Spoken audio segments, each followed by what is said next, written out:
ភូកីឡាដ្ឋានជាតិពួកទាហានខ្មែរក្រហមបានបំផ្លាញឧទ្ធម្ភាគចក្រនិងសម្ភារៈសឹករបស់កងទ័ពលន់នល់នៅវិមានប្រធានាធិបតីនៅចំការមនខ្មែរក្រហមបានបំផ្លិចបំផ្លាញខ្ទេចខ្ទីនៅអ្វីៗដែលមាននៅទីនោះ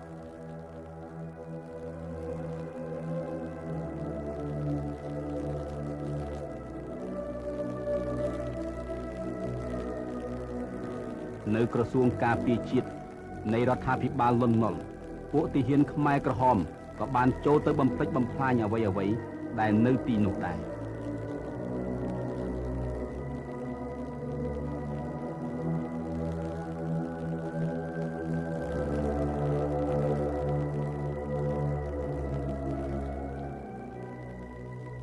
នេះ